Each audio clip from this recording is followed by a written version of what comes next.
आपका अपना घर ही आपकी कैद बन सकता है। आपकी कार आपकी सबसे बड़ी लुटेरी साबित हो सकती है और आपकी डिग्री एक ऐसे खेल में प्रवेश का बस एक बेहद महंगा टिकट हो सकती है जिसके नियम आपने कभी सीखे ही नहीं। अजीब लगता है ना? खैर, यही वजह है कि आपको वह सुनना जरूरी है जो मैं अब बताने वाला हूं, क्योंकि सच तो यह है आपको हारने के लिए तैयार किया गया है। आप कड़ी मेहनत करते हैं, आप संघर्ष करते हैं, लेकिन महीने के अंत में आप अभी भी राहत की सांस लेने के लिए जूझ रहे होते हैं। क्या आपने कभी सोचा है कि ऐसा क्यों होता है? मैं एक ऐसे शांत चक्र को देखते हुए बड़ा हुआ हूं जो लाखों लोगों को फंसाता है, फिर भी इसे लगभग कोई पहचानता नहीं है। यह एक ऐसा पैटर्न है जो पीढ़ी दर पीढ़ी दोहराया जाता है, मानो मध्यम वर्ग के डीएनए में ही रच बस गया हो। मैंने इसे अपने ही घर में होते देखा। मेरे पिता एक ईमानदार, बुद्धिमान व्यक्ति थे, समुदाय में बहुत सम्मानित थे, एक शानदार शिक्षक। लेकिन जब भी उन्हें पदोन्नति मिलती या वेतन में वृद्धि होती तो उस पैसे का उपयोग संपत्ति बनाने के बजाय वे इसे अपने जीवन को बेहतर बनाने के अवसर के रूप में देखते थे। इसका मतलब था एक नई कार खरीदना और अधिक कर्ज लेना, घर का विस्तार करना, अधिक खर्च करना। बाहर से पड़ोसियों और दोस्तों को यह प्रगति जैसा लगता था। ऐसा लगता था कि हम आगे बढ़ रहे हैं, लेकिन हकीकत में यह अदृश्य जंजीरों में फंसने का एक और तरीका था जो बिलों, करों, कर्जों और न खत्म होने वाली किस्तों से बनी थी। ये वह शांत चक्र है जो लाखों लोगों के जीवन को खा जाता है।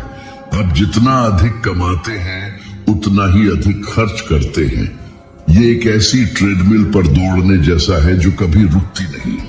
लोग कोशिश करते हैं, वे खुद को थका देते हैं, वे मानते हैं कि वे आगे बढ़ रहे हैं, लेकिन सच तो यह है कि वे उसी जगह पर हैं या शायद पीछे छूट रहे हैं।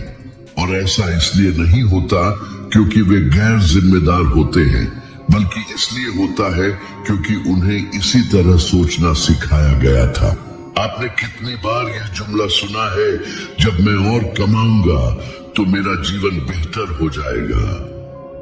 आपने खुद कितनी बार यह माना है कि वेतन वृद्धि से आपकी वित्तीय कठिनाइयां हल हो जाएंगी, और फिर भी जब वह वृद्धि आई तो क्या आपको एहसास हुआ कि आपके बिल भी बढ़ गए, मानो किसी चीज ने आपके सारे प्रयासों को चूस लिया हो।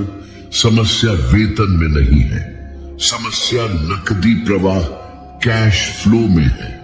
मैं ऐसे लोगों को जानता हूं जिन्होंने लगभग 25 लाख रुपए प्रति माह कमाए और कर्ज में डूबे रहे। वहीं मैं ऐसे लोगों को भी जानता हूं जिन्हें केवल 2.5 लाख रुपए मिलते थे और वे बचत करने, निवेश करने और शांति से रहने में कामयाब रहे। क्या अंतर है? वित्तीय शिक्षा, पैसे को नियंत्रित करने की क्षमता, इससे पहले कि वह आपको नियंत्रित करे। लेकिन इस चक्र से निकलना इतना मुश्किल क्यों है? क्योंकि एक गहरा कंडीशनिंग है। छोटी उम्र से ही हम सीखते हैं कि अधिक कमाने का मतलब अधिक खर्च करना है। यह लगभग एक स्वचालित इनाम जैसा है। आप कड़ी मेहनत करते हैं, आपको पदोन्नति मिलती है, आपको लगता है कि आप एक नए टेलीविजन, एक अधिक आधुनिक कार, एक शानदार यात्रा के हकदार हैं, और जीवन का आनंद लेने में कुछ भी गलत नहीं है। समस्या तब है जब आय में हर वृद्धि खर्च में आनुपातिक वृद्धि में बदल जाती है।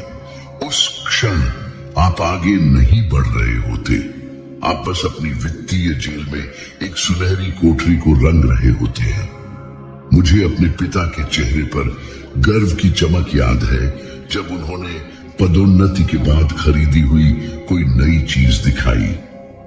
उस समय मुझे भी गर्व महसूस हुआ था, लेकिन समय के साथ मुझे एहसास हुआ कि हर भौतिक लाभ के साथ अधिक चिंता अधिक कर्ज, अधिक नींद की कमी आती थी। जो जीत जैसा लगता था वह वास्तव में एक खामोश हार थी। और यह न सोचें कि ऐसा सिर्फ आम लोगों के साथ होता है। यही पैटर्न अधिकारियों, स्वनियोजित पेशेवरों, यहां तक कि मशहूर हस्तियों को भी बर्बाद कर देता है। यही वजह है कि इतने सारे लोग जो एक दिन अमीर दिखते थे, अगले ही दिन कंगाल हो गए। अनुसंधान से पता चलता है कि लगभग 70% लोग जिन्हें वेतन वृद्धि मिलती है, वे अपनी वित्तीय भलाई में सुधार करने में विफल रहते हैं। वे केवल अपने उपभोग के मानकों को ऊपर उठाते हैं। यह बताता है कि क्यों इतने सारे परिवार अभी भी महीने दर महीने जीवन जी रहे हैं, भले ही उनकी आय बढ़ रही हो। इसे अर्थशास्त्री जीवन शैली की महंगाई कहते हैं। आप अधिक कमाते हैं, अधिक खर्च करते हैं, अस्थायी रूप से बेहतर महसूस करते हैं, लेकिन अंत में आप पहले की तरह ही फंसे रहते हैं, शायद उससे भी बदतर। मैंने उस व्यक्ति को ऐसा करते हुए देखने की निराशा का अनुभव किया जिसकी मैं सबसे ज्यादा प्रशंसा करता था। और सच यह है कि इसने मुझ पर अपनी छाप छोड़ी। यह महसूस करना दर्दनाक था कि मेरे पिता अपनी सभी अकादमिक बुद्धिमत्ता के बावजूद पैसे के नियमों को नहीं समझते थे, और उस दर्द ने मुझे हर चीज पर सवाल उठाने के लिए प्रेरित किया।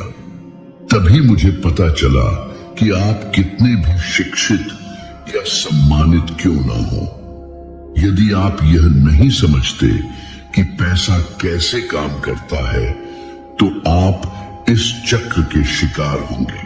और शायद आपने खुद भी यह परेशानी महसूस की है। कड़ी मेहनत करना, अपना सर्वश्रेष्ठ देना, यह मानना कि आप आगे बढ़ रहे हैं, लेकिन कर्ज, जमा हुए बिलों और असुरक्षा की लगातार भावना के साथ उसी जगह पर फंसे रहना, यह आपकी गलती नहीं है। आपको बिना नियम जाने एक खेल खेलना सिखाया गया था, लेकिन अब जब आप इस चक्र को देखते हैं तो चुनाव आपके सामने है, इसमें बने रहना या जंजीरों को तोड़ने का फैसला करना। मेरा एक दोस्त था जो मानता था कि उसने वह सब कुछ हासिल कर लिया है जिसे दुनिया सफलता कहती है।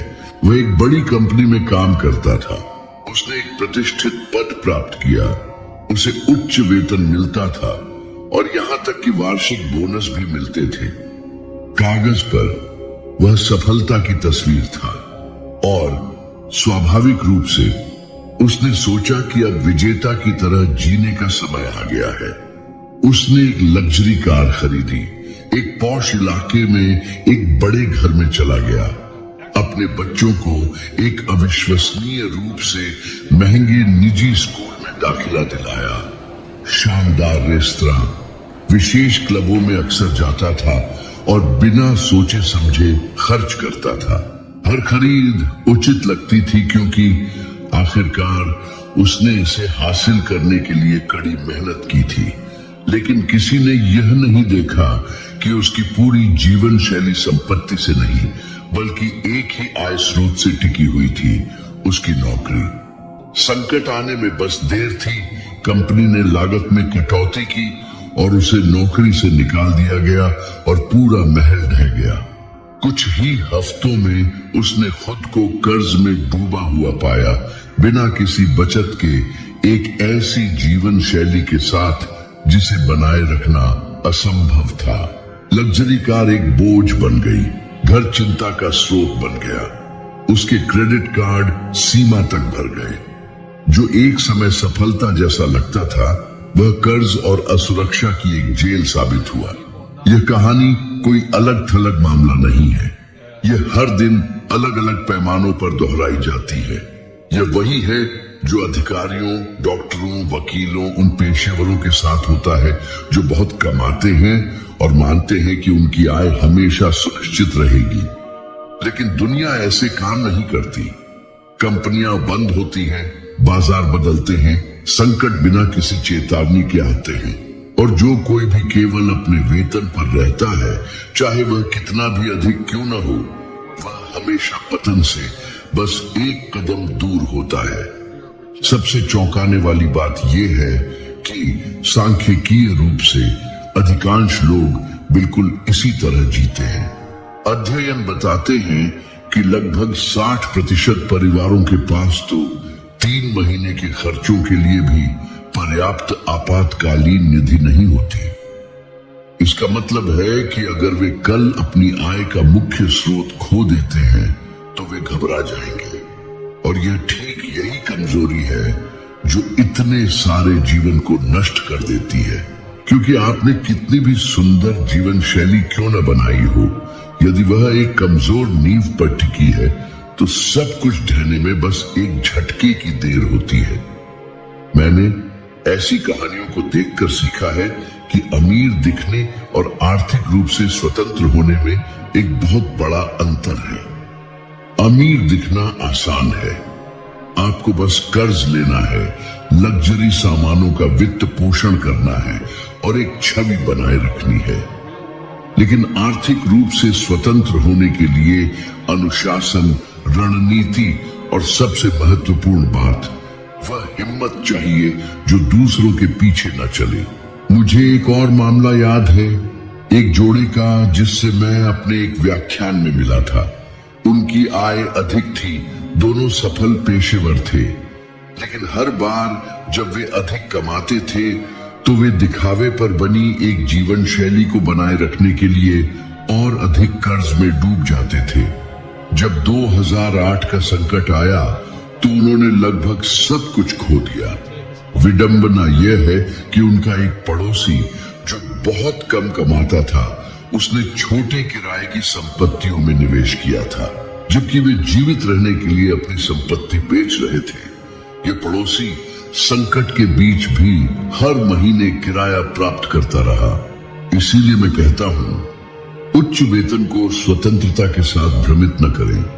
वेतन अस्थायी आराम खरीद सकता है, लेकिन केवल संपत्ति ही स्थायी सुरक्षा खरीदती है।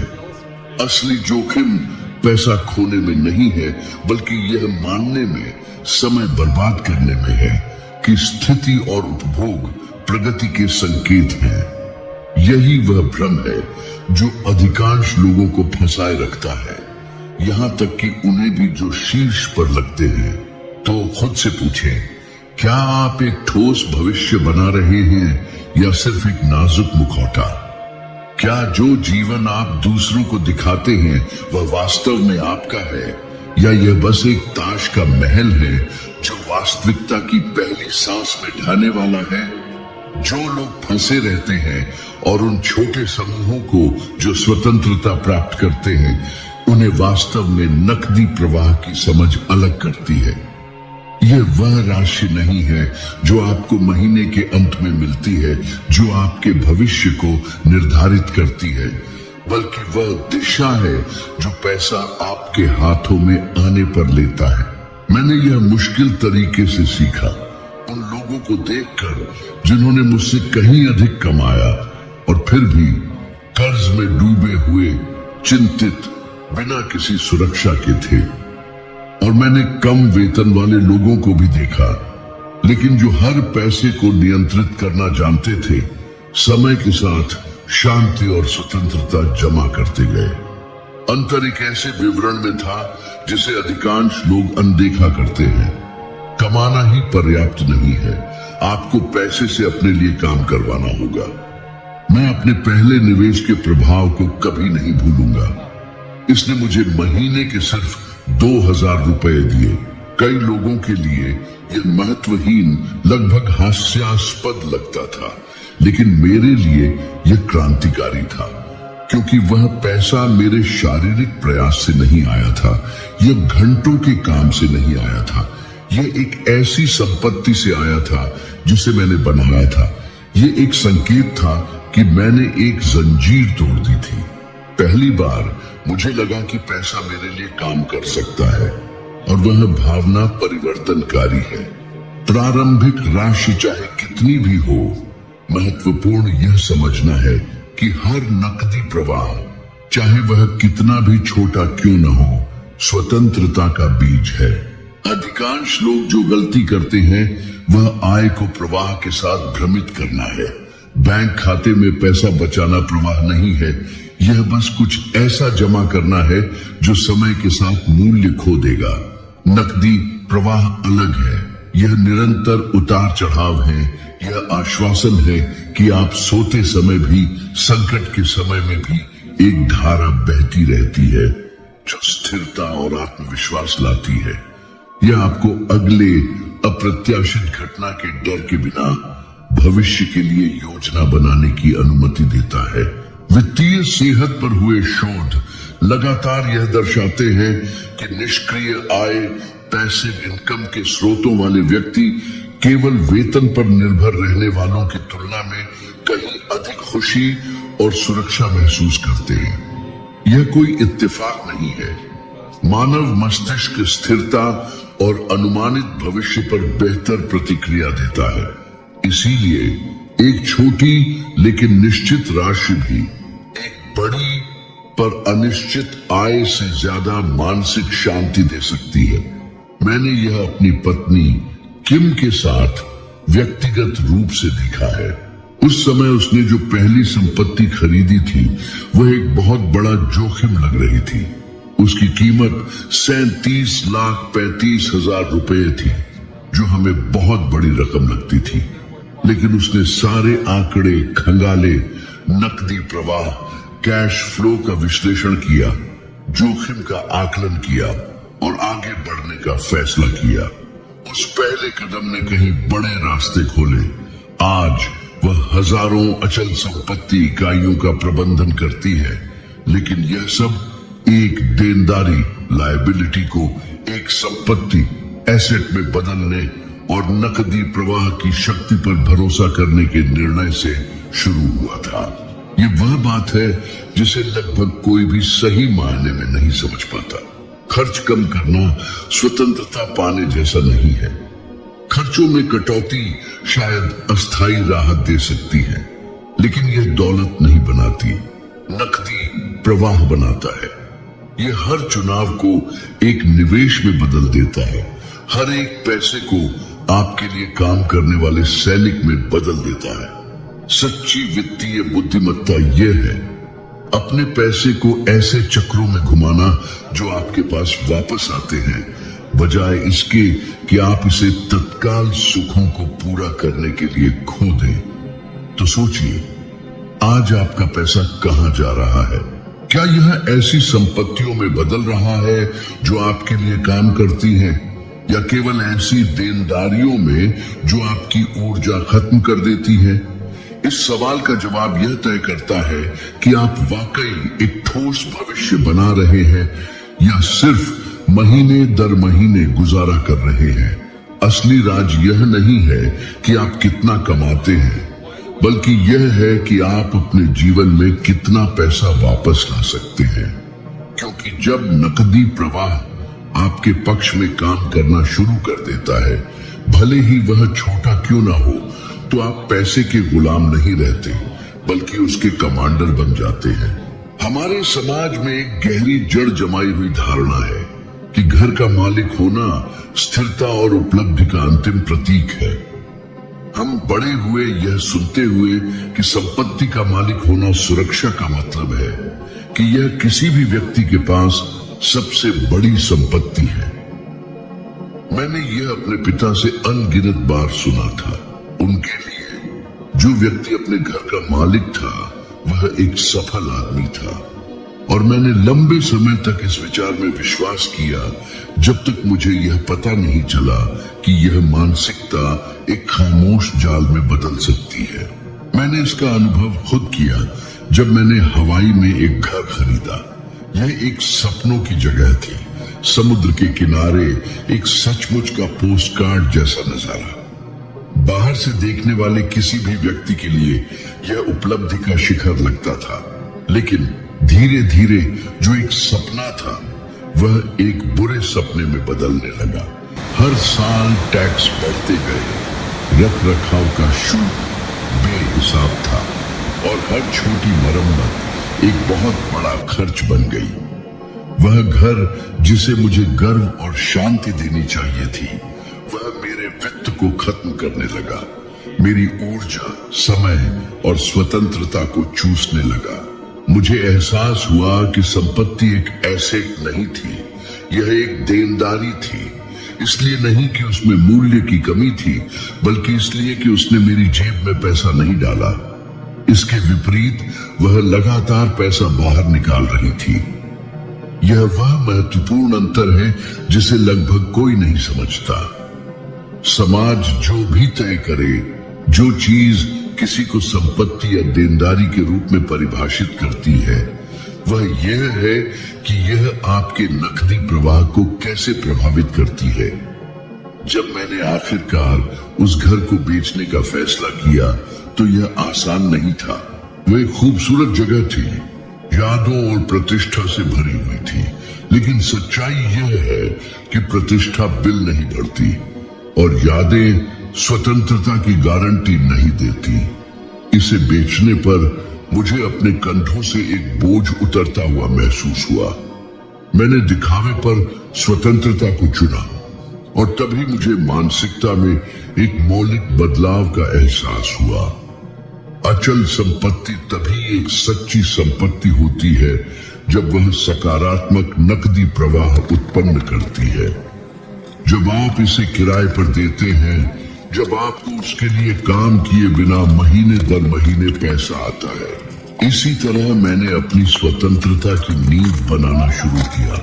मुझे आज भी अपना पहला अपार्टमेंट याद है जिसे मैंने इसी विशेष उद्देश्य से खरीदा था। मैं उसमें रहने नहीं गया, मैंने उसे तुरंत किराए पर दे दिया। किराए की आय ने गिरवी की किस्त, शुल्कों को कवर किया और थोड़ा मुनाफा भी छोड़ दिया। ये बहुत ज्यादा नहीं था, लेकिन मुझे ये दिखाने के लिए पर्याप्त था कि मैं सही रास्ते पर था। जहां दूसरे हर महीने अपनी गिरवी की किस्तें चुकाने और अपनी जीवन शैली बनाए रखने के लिए संघर्ष कर रहे थे, वहीं वह संपत्ति मेरे लिए पहले से ही काम कर रही थी। यह सरल था, फिर भी शक्तिशाली, और इस सिद्धांत को कई तरीकों से लागू किया जा सकता है। आप देनदारियों को संपत्तियों में बदल सकते हैं। एक खाली गैराज किराए पर दिया जा सकता है। एक अतिरिक्त कमरा आय उत्पन्न कर सकता है। एक निष्क्रिय संपत्ति एयरबीएनबी पर या व्यावसायिक लीज समझौतों के माध्यम से नकदी प्रवाह का स्रोत बन सकती है। मुख्य बात आपकी कुल संपत्ति का आकार नहीं है, बल्कि वह बुद्धिमत्ता है जिसके साथ आप उसका उपयोग करते हैं। मुझे एक महिला याद है जो फ्लोरिडा में मेरे एक सेमिनार में आई थी। वह एक बहुत बड़े घर में अकेली रहती थी। एक सच्चा सफेद हाथी, व्हाइट एलिफेंट। जब उसके बच्चे बड़े होकर बाहर चले गए थे, सालों तक उसने अकेले ही सभी खर्चों का बोझ उठाया, यह मानते हुए कि घर उसकी संपत्ति है, जब तक कि एक दिन उसने इसे 2 स्वतंत्र इकाइयों में विभाजित करने का फैसला नहीं किया। उसने एक नया प्रवेश द्वार बनाया, नवीनीकरण किया और आधे हिस्से को किराए पर दे दिया। परिणाम, मिले हुए किराए ने घर के सभी खर्चों को कवर कर लिया। जो कभी बोझ था वह स्वतंत्रता बन गया। उसने मुझे आंसू भरी आंखों से बताया, आज मैं चैन से सोती हूँ और मेरा पैसा भी चैन से सोता है। ये बदलाव किसी भी ऐसे व्यक्ति के लिए संभव है जो अपने पास पहले से मौजूद चीजों को नई नजरों से देखने को तैयार है। सवाल यह है, क्या आप सचमुच ऐसे घर में रह रहे हैं जो आपकी सुरक्षा की गारंटी देता है, या आप एक ऐसे भ्रम में फंसे हैं जो महीने दर महीने आपकी ऊर्जा खत्म कर रहा है? सच्ची स्वतंत्रता संपत्तियों को जमा करने में नहीं है, बल्कि नकदी प्रवाह बनाने में है। क्योंकि भले ही कोई संपत्ति लंबी अवधि में मूल्य में वृद्धि कर सकती है, वह मूल्य आपके बिजली के बिल का भुगतान नहीं करता, आपके फ्रिज को नहीं भरता या आपकी आपात स्थितियों को कवर नहीं करता। केवल लगातार नकदी प्रवाह ही वह सुरक्षा लाता है। अपने घर, अपनी कार, अपनी चीजों को स्पष्टता से देखने का निर्णय शुरू में दर्दनाक हो सकता है। भावनात्मक लगाव होता है, अभिमान होता है, लेकिन यह ठीक यही अनासक्ति है जो उन लोगों को अलग करती है जो फंसे रहते हैं और उन लोगों को जो स्वतंत्रता प्राप्त करते हैं। मैं यह जानता हूं क्योंकि मैंने अपनी पसंद की किसी चीज को छोड़ने के दर्द का अनुभव किया है, लेकिन मैं यह भी जानता हूं कि उस चुनाव ने मुझे कितना मुक्त किया। और अंत में स्वतंत्रता हमेशा दिखावे से कहीं अधिक मूल्यवान होती है। वित्तीय जीवन का एक ऐसा पहलू है जिसका सामना शायद ही कोई करना पसंद करता है, लेकिन जो एक दिन हर किसी के लिए अनिवार्य रूप से सामने आता है। हमारे प्रियजनों के प्रति जिम्मेदारियों का अदृश्य बोझ। यह सिर्फ पैसे के बारे में नहीं है, बल्कि उन विकल्पों के बारे में है जो पूरे भाग्य को आकार देते हैं। जब हम युवा होते हैं तो हम मानते हैं कि बस काम करना, अच्छी कमाई करना, करियर बनाना और आगे बढ़ना ही काफी है। लेकिन समय बीतता है और इसके साथ अप्रत्याशित घटनाएं आती हैं जो सब कुछ बदल देती हैं। माता पिता बूढ़े होते हैं, बच्चों को सहयोग की आवश्यकता होती है, जीवन साथी गलत चुनाव करते हैं, भाई बहन कठिनाइयों में पड़ जाते हैं और अचानक आपको एहसास होता है कि आप अब केवल खुद का ही सहारा नहीं है। आप पूरे परिवार का बोझ अपने कंधों पर उठा रहे हैं। मैं ऐसे लोगों से मिला हूं जो अपने बूढ़े माता पिता की देखभाल के लिए प्रति माह 13,28,000 रुपये से भी अधिक खर्च करते हैं। इसलिए नहीं कि वे अपने माता पिता से प्यार नहीं करते, बल्कि इसलिए कि उन्होंने कभी सोचा भी नहीं था कि उन्हें इतनी तैयारी की जरूरत पड़ेगी। यह एक खामोश त्रासदी है। यह प्यार की कमी नहीं है, यह वित्तीय तैयारी की कमी है। और जब तैयारी नहीं होती तो जिम्मेदारी बोझ बन जाती है, गरिमा कर्ज में बदल जाती है और जीवन एक भावनात्मक और आर्थिक युद्ध का मैदान बन जाता है। मुझे एक ऐसे व्यक्ति की कहानी याद है जिससे मैं मिला था। वह सम्मानित, मेहनती था और उसका करियर भी अच्छा था। उसके पास वह सब था जिसे कई लोग सफलता कहेंगे, लेकिन उसकी मां को अल्जाइमर का पता चला। कुछ ही महीनों के भीतर सालों से जमा किए गए उसके सारे संसाधन चिकित्सा देखभाल, नर्सिंग स्टाफ और घर के अनुकूलन में खर्च हो गए, जब तक कि वह एक ऐसे मुकाम पर नहीं पहुंचा जहां उसे अपने रहने वाले घर को बेचने या अपनी मां को एक कम संसाधनों वाले सरकारी अस्पताल में रखने के बीच चुनाव करना पड़ा। मुझे उस व्यक्ति की आंखों में दर्द का भाव और तैयारी न करने का अपराध बोध कभी नहीं भूला। और सबसे बुरी बात यह है कि वह गैर जिम्मेदार नहीं था। उसने बस वही रास्ता अपनाया जो ज्यादातर लोग करते हैं, ये भरोसा करना कि चीजें ठीक हो जाएंगी बिना किसी वास्तविक वित्तीय कवच का निर्माण किए। कई लोग मानते हैं कि उनके साथ ऐसा कभी नहीं होगा, लेकिन आंकड़े एक अलग सच्चाई बताते हैं। अध्ययनों से पता चलता है कि जीवन के अंतिम 2 सालों में एक औसत व्यक्ति अपनी संचित संपत्ति का लगभग 80% केवल स्वास्थ्य सेवा पर खर्च करता है। यह कोई दूर की परिकल्पना नहीं है, यह एक तथ्य है जो हर एक दिन लाखों परिवारों के साथ घटित होता है। और यह सिर्फ बीमारियां ही नहीं हैं जो तबाह करती हैं। तलाक, मुकदमे, ऐसे साथी जिन्हें पैसे का प्रबंधन करना नहीं आता, ऐसे दोस्त जो लगातार मदद मांगते हैं और कभी खुद का सहारा बनना नहीं सीखते, यह सब न केवल आपकी दौलत बल्कि आपकी भावनात्मक ऊर्जा को भी खत्म कर सकता है। मैंने यह अपनी आंखों से 2 ऐसे खिलाड़ियों के साथ देखा जो बहुत कम उम्र में करोड़पति बन गए थे।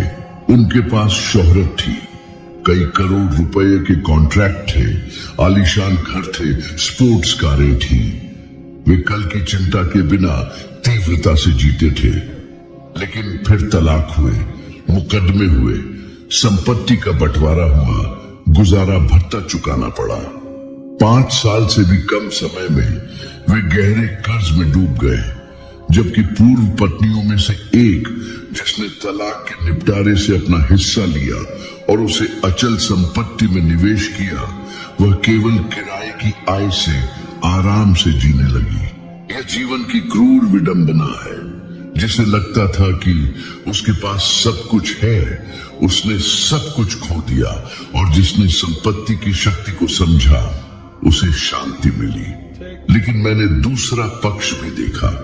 टेक्सास के एक जोड़े ने हमारे एक कार्यक्रम में मुझे बताया कि उन्होंने अपने बच्चों के भविष्य को ध्यान में रखते हुए अचल संपत्ति में निवेश करना शुरू किया। उनका लक्ष्य विलासिता नहीं था, यह सुरक्षा थी। आज हर बच्चे के नाम पर एक संपत्ति है जो निष्क्रिय आय उत्पन्न करती है। अगर माता पिता को कभी जरूरत पड़ती है तो उनके पास अपना गुजारा करने के साधन होंगे, और अगर बच्चों को कभी जरूरत पड़ती है तो वे भी सुरक्षित रहेंगे। यही अंतरपीढ़ीगत वित्तीय बुद्धिमत्ता है। यही प्यार है जो जिम्मेदारी के साथ जुड़ा हुआ है। कठोर वास्तविकता यह है, आपका प्यार जितना गहरा होगा, वित्तीय रूप से तैयार रहने की आपकी जिम्मेदारी उतनी ही बड़ी होगी। यह सिर्फ दिखावे के लिए दौलत जमा करने के बारे में नहीं है। इसका मतलब है सुरक्षा का एक अभेद्य दुर्ग बनाना, ताकि जब जीवन में वो अपरिहार्य तूफान आए तो आप न केवल खुद की बल्कि उन सभी की भी सुरक्षा कर सके जो आप पर भरोसा करते हैं। क्योंकि वो तूफान आएगा ही। वो बीमारी के रूप में आ सकता है, आर्थिक उथल पुथल, नौकरी चले जाने या किसी व्यक्तिगत त्रासदी के रूप में दस्तक दे सकता है। असली फर्क ये होगा कि कुछ लोग उसमें बह जाएंगे, जबकि दूसरे अपनी संपत्ति, मजबूत नकदी प्रवाह और निष्क्रिय आय से बनी ढाल की बदौलत अडिग खड़े रहेंगे। अगर आपने अभी तक परिवार नहीं बसाया है, अगर आपके माता पिता आर्थिक रूप से आप पर निर्भर नहीं है, अगर जिंदगी अभी भी तुलनात्मक रूप से बेफिक्र लगती है, तो तैयारी करने का यह बिल्कुल सही समय है। क्योंकि जब तक तूफान दस्तक देगा, तब तक निर्माण शुरू करने में बहुत देर हो चुकी होगी। आपको अभी बीज बोने होंगे, ताकि जब आपके जीवन की बुनियाद हिलने लगे, तब आप उसकी फसल काट सकें। असली रहस्य केवल ज्यादा कमाना नहीं है, यह आपके पास जो कुछ भी है उसे बचाना, अपने संसाधनों को कई गुना बढ़ाना और अपने हर फैसले को सुरक्षा की एक मजबूत परत में बदलना है। आखिरकार सच्ची दौलत इस बात से नहीं आंकी जाती कि आप कितना कुछ जमा कर सकते हैं, बल्कि इस बात से कि आप कितने लोगों के जीवन को गरिमा के साथ सहारा दे सकते हैं, जिसमें आपका अपना जीवन भी शामिल है। आपकी आजादी इस बात से तय नहीं होती कि आप कितना कमाते हैं, बल्कि इस बात से तय होती है कि आप अपने मौजूदा संसाधनों को कितनी कुशलता से नियंत्रित और व्यवस्थित करते हैं।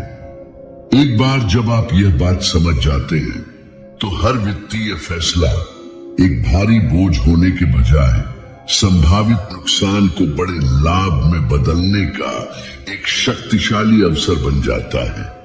सोच में यही बदलाव उन लोगों को अलग करता है जो हमेशा कर्ज और असुरक्षा के जाल में उलझे रहते हैं, उनसे जो सच्ची मानसिक शांति और वित्तीय स्वतंत्रता हासिल करते हैं।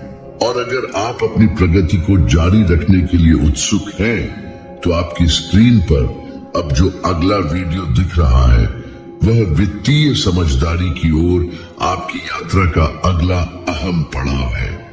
उस वीडियो में आप और भी ज्यादा विकसित होंगे। अभी आप जितने बेहतर हैं, उससे कम से कम 1% ज्यादा बेहतर बन जाएंगे। इतने लंबे समय तक मेरे साथ बने रहने के लिए आपका धन्यवाद और मैं अगले वीडियो में आपकी बेसब्री से प्रतीक्षा कर रहा हूं।